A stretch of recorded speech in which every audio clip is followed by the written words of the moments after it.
Mengel here, coming to you from the rocking chair on a rainy November late afternoon. Today, I'm getting ready to start the year in review video for 2021, and one of the reasons why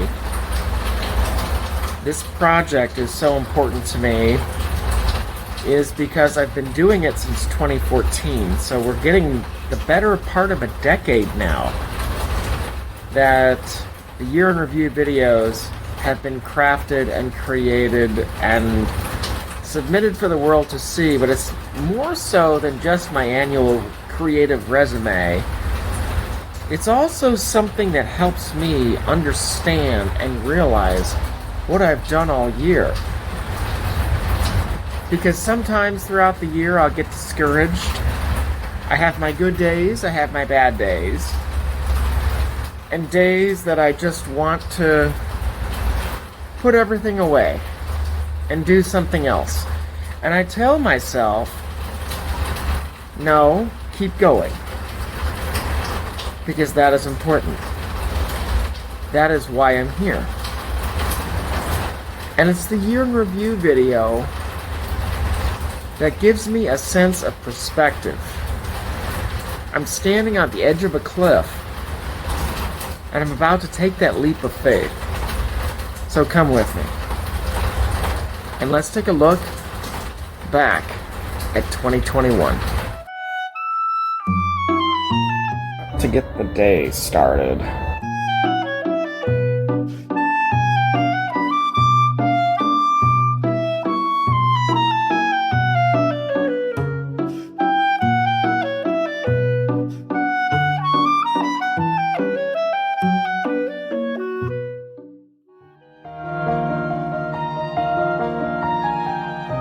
March of the Writers was a project that I saw from indie author J.D. Estrada a few years ago. I think it was like in early 2020 when I first saw it, and then I saw it again in 2021, and when I saw it, I latched onto it because I found it to be such a profound and important way for independently published authors to connect with people and just have so much interaction via however they interpreted the prompts from March of the Writers. It was a great get to know you campaign, and I loved it, and it was a big part of my year, and I really enjoyed it. So thank you, J.D. Estrada. Great author, great poet, great marketer.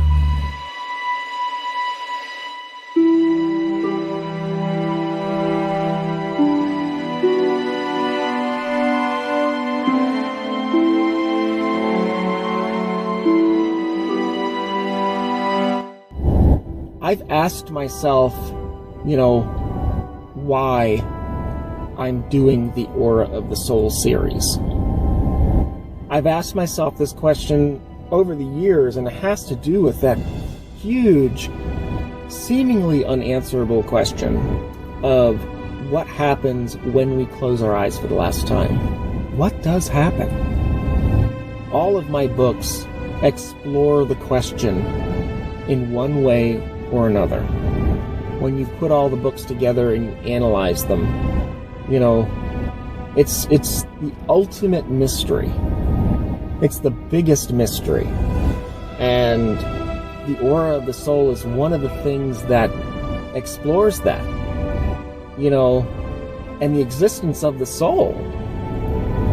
Of us being these immortal beings that are here experiencing human and mortal life. That is what the Aura of the Soul is all about. In late 2020, I had one of the biggest surprises of my writing career so far. And it was a project that had really, it was not a writing project, it was a video project. It was called The Aura of the Soul, and it was one of the video presentations that I did, which first of all, it came to me literally as I was coming off the Ballet of the Crypt Dancer project, and I contacted a fellow author, Robert Cano, who writes in fantasy, and I said, hey, what do you think about this? Do you want to have this little discussion together about the soul and the existence of soul, not only in literature, but also a lot of questions and theories about the soul. And one of the questions that we examined in the Aura of the Soul was the biggest question that all of my writing addresses, which is what happens when we close our eyes for the last time. And so the Aura of the Soul now is going to continue several months later, and we're going to continue to examine those questions. The Aura of the Soul could be one of the most misunderstood series that I created.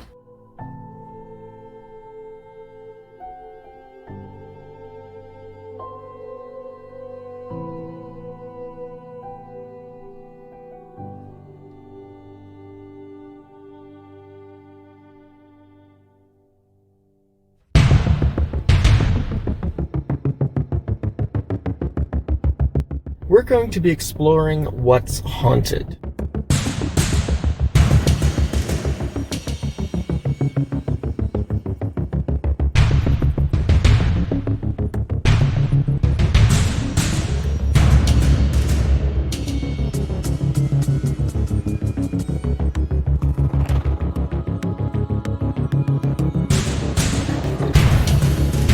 Haunted. That was the series that popped out of nowhere for me, because I have always been, rewind.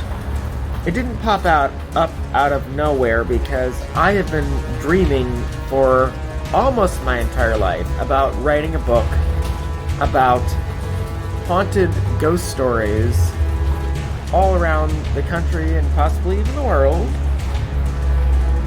And in this particular instance of Haunted, it's a video blog on YouTube and Facebook. I have a chance to realize that dream. Now, with Haunted, what I'm doing is I'm telling ghost stories, but I'm not going there and ghost hunting or anything like that. So it's like I'm telling the story, which is really what I wanted to do in the first place. It's a blog, it's not a show. And so I am taking that and have 4 episodes. It's going to be expanding beyond the area where I live. And I'm really excited about it. I'm really hopeful for it, because I think it's a great way to connect with all of you. Who doesn't like ghost stories around the campfire? That's what this is all about.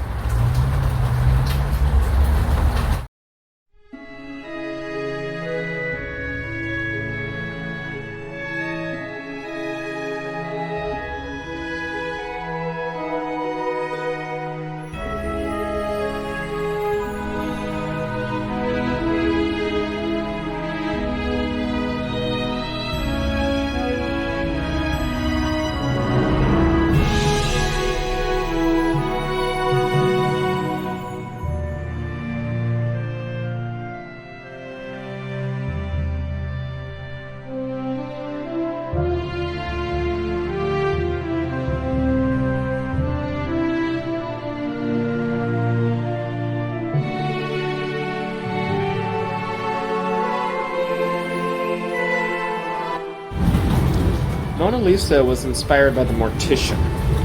The Mortician in the Astral Files, which came out in 2017, has a lot of themes of art and music and creativity.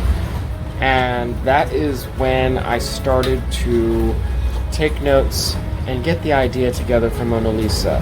And Mona Lisa got put away for a couple of years, and I went on the Take a Journey book tour in 2018, and I wrote Colonia in 2018 and 2019. And then in 2020, I wrote Ballet of the Crypt Dancer, and then I knew it was time for Mona Lisa.